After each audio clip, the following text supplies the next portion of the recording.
you up, give it out to you. Puddles from my feet, just splash how you move. I can show you groove, just the way we dance. I could spit game that could put you in a trance. I don't want a cat, baby girl, I won't lie. You could tell by my walk that I think I'm that guy. I ain't even tripping, I'm the smoothest in the land. Come over to my side, you my #1 fan. If I see your name pop up on the screen, I'ma shoot my shot, I'ma splash it like green. I can tell you looking, you been through the whole team. Tryna find a star, but you bout to live a dream. You been plotting on me, I can see it in your eyes. Thought you was the angel, you the devil in disguise. You can't cut me off, I got too much pride. Time I cut her off, she broke down and cried. Hello, everyone, and welcome to the Philadelphia Asian American Film Festival live stream. My name is Sophia, and I am on the sponsorships team with PAF. So today I'm going to be moderating our filmmaker Q&A for one of the awesome films in our festival lineup this year, See You Then. And so we will definitely be taking audience questions throughout. So make sure that you're typing that into the comments section. And about halfway through, we'll try to get to your questions. So with that, I am so happy to have Mari Walker here. She is the director of See You Then. So Mari, would you be able to give us, an overview of both yourself and the film? Yeah, absolutely. Hey, everyone. My name is Mari Walker. I'm the director, co-writer, producer, editor, sound designer. I don't even know how many hats I was wearing on this project for See You Then. And it's my first feature. And it's a story about two women reconnecting after a long period of time, sort of in the vein of like the Before series or My Dinner with Andre, conversation piece between two women. And I'm just so excited to be here and to talk about it. Yeah. So I would love to hear a little bit about, how did this story come about for you? Yeah, I had been wanting to direct ever since I was in high school. It's been my dream. I wrote a lot of scripts that required a lot of money and budgets that were way outside of a first-time filmmaker, particularly someone who's trans and biracial. And so I kept on writing smaller and smaller scripts until I got to this place where I was like, okay, 2 people sitting down talking for an evening can't possibly cost that much money. There's got to be some way of filming this. And at the time, I was going through a lot of different experiences. I had just started transitioning, and I was redefining who I was and what I wanted out of life, whether children were still important to me, whether what balance my work-life career could have. And all those things were sort of rolling around in my head as I started thinking about the story of this conversation between these two characters. And then a lot of it also came from Kristen, my co-writer, who was living with me at the time. And so I sort of harangued her into writing the script with me, unbeknownst to her, but she proved to be a great co-writer and somebody who really helped, especially with the dialogue. Yeah, for sure. And I think you can definitely tell that there are, elements of kind of your personal journey that are reflected in the film as well, particularly around like intersecting identities. And I'm just curious, like, are these common themes or, are these typical of the kinds of stories that you're drawn to telling? And, what draws you to telling these types of stories? Yeah, I think a big part of it's sort of the challenge of trying to find your voice, trying to find the stories that you really are connected to, your own life experiences or the life experiences of people around you. I really felt like it was important to tell a story with two individuals that we often don't see on screen.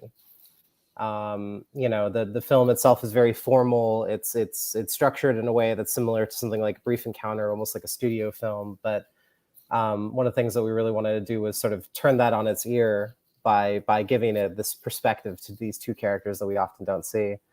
And I think that intersectionality and how that operates in my own life has been a big part of my social experience growing up, and particularly after transitioning. So I really always have an interest in telling those stories and stories that relate to trans identity or biracial or AAPI identity, because I also think that there just aren't enough stories out there, particularly in the mainstream, for folks like us, because, you know, that's not what's been like the standard or the norm or whatever you want to call it. But I think that those identities are very unexplored in cinema. And I think that's really exciting. It's frustrating, but it's exciting for filmmakers, because now we have all these additional stories and perspectives that we can tell. There's still so much to explore in cinema, you know? Yeah. Yeah, for sure. And you kind of touched on this element of, like, you know, wanting to put these super diverse actors, you know, especially this combination of an Iranian American trans actor, and Lynn, you know, another Asian American actor, as really kind of like, this movie is all about them. It's one long conversation between the two of them. Did you know, kind of going into the process, did you have a vision for how you wanted to cast the film? And, you know, how did you kind of know that Puya and Lynn were the ones? Yeah, well, we always wanted to have a trans woman play a trans character, of course. And then I just felt it was really important to me to have some AAPI representation within the film. So we always felt like, you know, Kris would be trans and Naomi would be AAPI. And I had seen Puya in a short called After the Date, which is a great little film back in 2017 when my short film Swim was playing at festivals. And there are just certain actors that have, like, what I call, like, they're emotional conduits. They're people who are able to just, like, purely express an emotion on screen. And as soon as I saw that in that short, I was like, I got to work with Puya. I don't know what project it is or what you know, but I have to work with her. As we started trying to cast See You Then, you know, of course, we reached out to, like, what, you know, the name talent, trans talent, you know, and they're all great folks, but they all passed on it. Most of them passed on it. And, you know, my casting director, my producers were worried, but then at the end of it, I'd be like, yeah, but it's going to be Puya, so it doesn't really matter. Like, it's all good. Like, everything will be fine. And eventually we got to that place where I was like, I really feel like Puya is going to be the one. We just got to send her an offer. And so we sent her an offer, and Puya initially thought it was a joke because she had never been offered a role like that in that particular way. And she was like, what is this? So I was nervous, and we got onto Skype, which is how long ago this was. Zoom wasn't even a thing back then. And I just had this whole thing prepped, like all these, like, thoughts and bubbles, and, like, I'd written all these notes. And then she's like, let me just stop you. Let me just talk about what I see in the film and what I'm connecting with. And I was like, oh, okay. Like, I'm nervous. And then she just laid out everything so perfectly. Just every single character beat, the character beats of Naomi. And I cried because I never really had that kind of emotional connection before. And then I proceeded to tell her, we're going to shoot it over the summer. It's going to happen. This is totally going to happen. Summer passes, like, we're going to shoot in the fall. I swear we're going to shoot in the fall. We're just pulling Puya along this whole time. And in the meantime, we started looking for our Naomi. And I'm not a fan of the audition process. I think it's a terribly, like, involved, frustrating process where the actor often comes in and then, you know, spend all this time memorizing these lines, trying so desperately to get everything right. And then, you know, all these people just come in and they're just typing on their phones. Nobody really cares. The reader doesn't really care. So I didn't want to create that environment, but I was nervous. And Lynn was our first person who came in that day. And she just had this positive, comforting, I mean, she loved the script, but she was just excited to be involved. And I just was like, wow, this energy is so awesome. And, like, it's different than, like, a normal thing. And I was like, I really connect with this person. And then, of course, I saw her act and I was like, oh my God, she's incredible. And what I found out later was that the location where we were doing the auditions was where Lynn had shot a scene for her feature that she had directed the year before. So when she walked in there, she was like, oh, like, Mari's just another filmmaker and I'm a first-time filmmaker, and we have this connection that's different than, like, an actor-director sort of relationship, or at least it could be.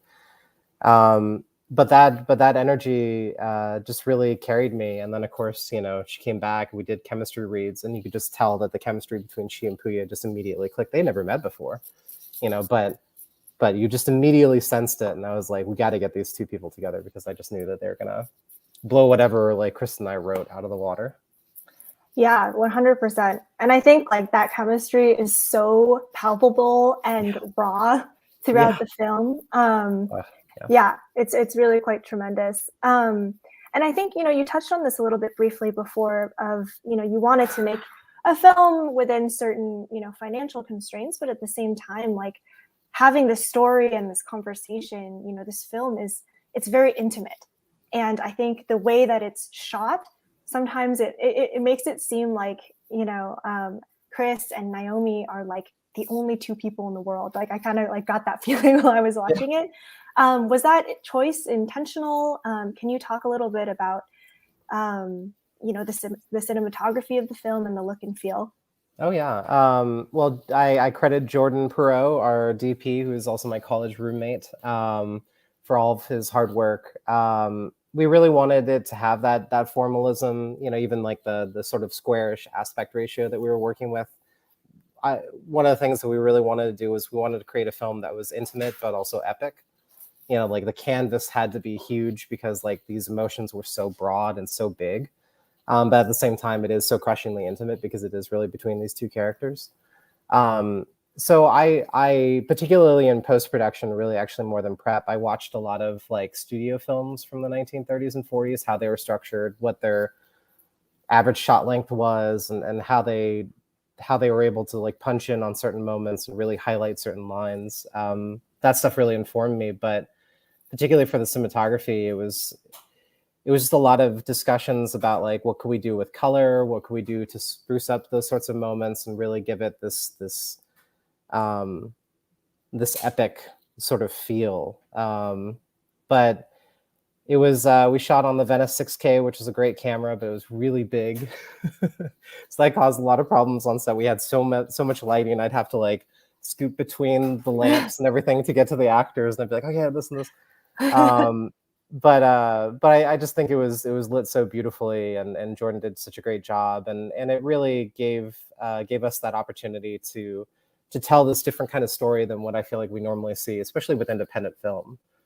We wanted it to look different, and a little outside of like what we consider to be the norms of handheld shaky cam, like verite naturalistic sort of style that I think a lot of the other independent films of late have been sort of leaning more towards. Yeah, for sure. And I love that you talked about it. Like you wanted it to be intimate, but also epic. And I think that feeling very much comes through. And it also kind of reminds me a little bit of just, something you've talked about before as it relates to this film as well, is like, yes, this is a very specific story, and we're able to kind of see this diverse story come to life on the screen. But at the same time, a lot of the themes are very universal, right? Around loss and hurting someone. And so, what are you kind of hoping that audiences will take away as some universal themes from this film? I think just an understanding and a hope that people can learn to walk a mile in somebody else's shoes. You never really know the kind of pain that somebody's going through unless you actually hear them or you experience it yourself. These two people are lost in their own ways, or lost in the past selves that they're sort of linked to. And I think often the biggest challenges in our lives are moving towards an understanding of being okay with what we have now and being grateful for what we have now. I think, we leave the film, at least in the fight, on such a caustic sort of negative note, but I really felt like it was important to have those moments afterwards where I think often in life we find our biggest revelations come in tiny moments, like those big choices, or even just the simple acknowledgement like Kris gives, I think are big steps towards moving forward. And I really hope that people can kind of come away and feel like, you know, I mean, it was obviously painful, but it was hopefully a little bit bittersweet. And, you know, maybe reconnecting with some people from your past, or connecting with people in your present, and making sure that you're there for them. You know, I think that's what I hope that people can come away with. And also that, you know, there are these stories that, I think people often think are only for certain communities. But I think that the thing that I at least strive for within my own work is a universality where everybody can understand this. And hopefully it can also cause people to be a little bit more empathetic towards folks that are Iranian American or Taiwanese American. You know, I mean, I think that film has that capability where you can change somebody's life. You know, and I think that's like the greatest gift that cinema can give us. You know, it's stories. I mean, that's, you know, it's food, shelter, water, you know, and clothes on your back, and then there's stories. Like that's like, it's a fundamental part of the human experience. And I'm just grateful that we got our little part to share in that experience. Yeah, no, of course. And I think, you know, speaking to like this sense of just like being able to walk a mile in somebody's shoes and kind of cultivate that empathy, but in a very quiet way, I think is like certainly a big part of the film, and the ending of the film as well. But I was going to say, for me personally, as kind of a viewer, you know, I think that having this, you know, this conversation between characters come to a head, and then, you know, the way that it kind of just between at least the two main characters, their kind of relationship, felt a little bit indeterminate, and I couldn't help but think that was like a very purposeful choice, kind of on your part, and I think it, you know, is very realistic too in terms of what that conveys about just like acceptance and healing of, you know, people that have been in your life in the past, and so I would love to, you know, have you talk a little bit about, you know, just the end of the film in terms of, you know, how you were thinking about it, and what you hope to kind of leave viewers with that ending. Yeah, I felt like the ending was really important from the get-go. I think that there was some discussion really early in like the writing process about how that fight ends and what that fight means. There was some talk from friends that had suggested that maybe they like come to some sort of like more neater resolution, that in that moment they really like find that transcendence. I think I always felt like, you know, they'd come so far in this whole story. They'd been drinking, they'd been smoking a little bit, smoking a little bit of weed. Like it was kind of a point of no return. But I do think, as Puya said, actually really best was, she was like talking from the perspective of Kris. And she was like, you know, I think that night she was like, wow, like what a horrible woman. Like, I hope I never see her again. And then 3 days later, she's like, you know, I shouldn't have said that. That was really bad. And then like 5 days later, it's like, oh, you know, I really said that was really bad, but she said this, you know, and then 7 days it's like, wow, you know, I probably owe that person an apology. And then that time settles. But I think that that evolution is also really important, because it is not just the end of the fight, but it's what happens afterwards that's just as important. And really, I felt like for Kris, it was this, it forced her to sort of reevaluate what really mattered in her own life, and the metrics that she had sort of put herself on, you know, like for so long it was like, I'm going to have a kid, I'm going to have like this kind of, you know, like the house with like the white picket fence and all that stuff. It maybe because of this thing and this acknowledgement of this event that had happened, it sort of lessened that to the place where she was able to say something like, maybe it's okay, I don't have kids. And for Naomi, it was, you know, that I think that there's nothing more tragic for an artist than wanting desperately to be able to create art and not being able to create it. And that incident in her life was a real stopping point. And I think that until she was able to acknowledge it, not only in her art, but in her own life and in her own experience, that she would never be able to move past it. And I think that fight did do that. You know, I think it did, you know, that when she references on the walk, like the performance that she put away and she didn't know what else to do with it. that was a big part of it, was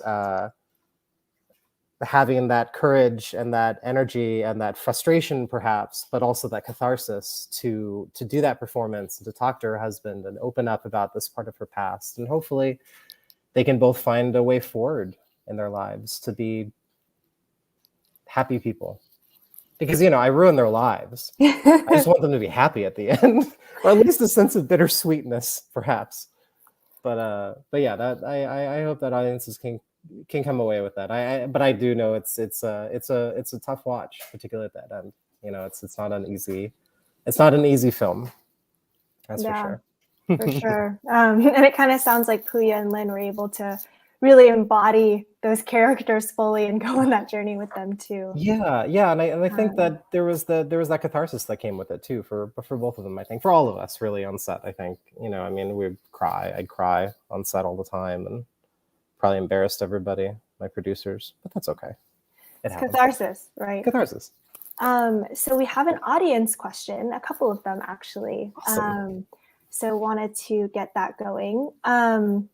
So Rocky Jane, she asks, number one, could you speak to your experiences in the film industry as an AAPI woman? Two, how do you tell stories authentically? And lastly, any advice for its aspiring directors? Yeah, totally. As an AAPI woman, it's a frustrating industry. It's an industry that's built with gatekeepers that cater more towards cisgendered white men, and it's hard to have your voice be heard. I think that, but I have been lucky in that I've been able to find a community of people that are from all levels of diversity and life experience that are supportive. But I think a big part of it is finding that community. And I think that's in any artistic endeavor, but particularly for film, because it's a impossibly difficult industry to get into for sure. And I forgot the second part of the question. I'm so sorry. If we could flash that back up. How do you sort of tell stories authentically? I think a lot of it is just finding your voice, like getting in touch with who you are as a person, what stories you're interested in telling, what stories you're interested in watching. And what you want to add to it and contribute to it. I felt like I wasn't able to find my voice fully until I transitioned, because I was still holding a really integral part of my own self back. And until I came out, I felt like everything that I had written, there were all these little caveats, like, okay, well, this thing and that, but this and this and this, and like, this isn't correct because this and this and this, and I'm trans, but that has no part in integration into the story that it might need to be in there. And so I think it's really being true to yourself and being honest with yourself and who you are and being confident in that, because, that's what you should be. Everybody should be confident in who they are, because people are awesome. And any advice for aspiring directors? Work hard, persevere. There's going to be a lot of times where you feel like you want to give up, but if you really love it, you'll be able to find your way through it. And just be kind. Be kind to people. Like that's the biggest thing. I've had so many experiences with films where I've just dealt with just unruly directors or rude producers, and those memories stay. And I think that the best thing that one can do is just to be kind, and watch a lot of movies. Just watch as many movies as possible. We got Canopy, we got Tubi, we got Pluto TV, we got all these festivals. There's no excuse. You got to watch as many movies as humanly possible. Yeah, for sure. And I loved what you said about just like having kindness. I think we were talking a little bit about how so much of storytelling has to do with empathy and being able to relate to somebody's experience. And like, it seems totally logical that should also translate into, the set and how everybody kind of works together to produce this, piece of art.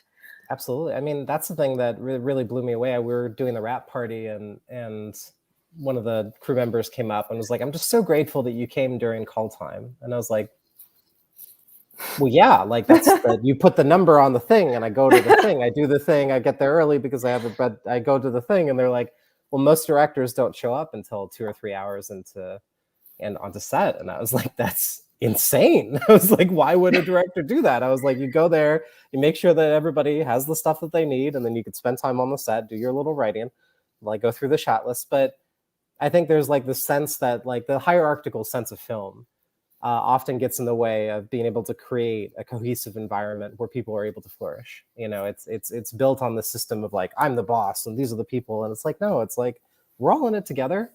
You know, we were all doing overnights. Like I would never want to treat the crew, hopefully, I hope I didn't, but I would never want to treat the crew in a way where I'm dismissive or I'm better than they are or anything like that, because, you know, you're a director, but you know, you're supposed to be leading the ship. You're supposed to be captaining the ship. You can't just show up to the ship. You can't show up to the Titanic like 4 hours after it's sinking and be like, hey, what's up, y'all? Y'all want to play some music? You know? No. Yeah, no, for sure. And kind of, you know, going along that theme, would love to hear about, you know, we've talked a lot about the intensity and kind of the emotional aspect of this film. I'd love to hear some stories about just, you know, were there any fun on-set traditions in terms of just being able to have some catharsis off screen? Oh, definitely. No, Tina, our UPM Tina would always do that. We had this kind of like social media thing going for a while while we were on set as part of our WeFunder initiative. And she would ask us all sorts of fun questions, you know, like those little pop-up trivia questions and that sort of stuff to like relax us. The hardest week was definitely our second week when we were doing, we were at the bar. We shot everything pretty much chronologically. And that bar scene was from 3 a.m. to 3 p.m., I think was our call times, which was just brutal. I mean, I thought I had it easy. I thought I was a night owl, and that whole week threw me for a loop. But I think by the end of it, we got so punchy because we were all just so tired and kind of goofy that it really brought so much energy. Like Lynn delivered in such a big way on that scene, because that was a big fear of mine, is like being able to find our way into like where that chemistry resides and being able to open that up. Because after such a challenging opening at the restaurant, I wanted to make sure that we could still sort of vacillate back to the fun and the lightheartedness. And Lynn really delivered on that. But I think it was also because we were also just tired. And so everything that we were saying was funny, you know, and that sort of thing. Gosh, it was, I mean, we had so much fun. I had a lot of fun. I mean, I hope the crew had fun. The overnights were challenging, you know, because it was 7 p.m. to 7 a.m. most nights, in the dead of winter in LA, which I never knew LA could get that cold, but I guess I just was never out that late where the temperature really dropped. But it was a real challenge. But it was fun, you know, and I definitely put it as some of the 10 best day or 14 best days of my life, you know. Yeah, no, Can't definitely. get any better than that. Definitely. Sounds like you guys all got along very, very well. So we're coming to the end of our conversation today. Had such a wonderful time chatting with you, Mari, and we're so happy to see you then at this year's PAF Festival. So just wanted to say, you know, what's next for you, and how can we find your work and support you? Yeah, I'm working on a few different things. I'm working on a computer screen comedy. I'm working on a one-person show, like a dramatic monologue, sort of like in the vein of a Spalding Gray film. And then I also have a trans young adult love story that I really love to tell. I have a horror movie I really want to tell. I'm still working on my internment camp documentary about the Japanese American internment camps during World War II, which is like my never-ending opus that's way too long. And I just, you know, I just have that love for storytelling. I just hope I get to tell as many stories as I possibly can, because that just means the world to me. And you can find me on Instagram. I'm usually on Instagram at Mari W. Walker, with 2 W's to make everybody's life confusing. And then See You Then Film is our social media account for the film. Awesome. Thank you so much, Mari. And thank you to everybody who was tuning in today. Yes, thank you. Thank you all for watching. Also, just one quick thing. There's so many great films at this festival. I'm going to try to run through them as quickly as possible. Okay, Cane Fire, Fugetsu Do, I Was a Simple Man, Learning Tagalog with Kyla, A Sexplanation, and Try Harder. These movies are amazing. These filmmakers, just wonderful, lovely people. Please support these films. Please continue to support this amazing festival. Thank you all so much for watching. Thanks again, Mari. And Yes, tomorrow's our closing night, but it's not too late to go online and see if tickets are still available to watch some of these films. So definitely appreciate the plug. And thank you so much, everyone. Thank you.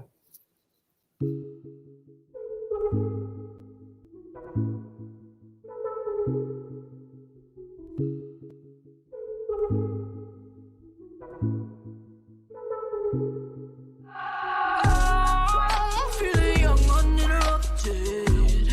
I'll pave my way. I'm in touch with nature, interpret every little thing that I say. I'm feeling cold and unashamed. Pipe dreams got me feeling lonely.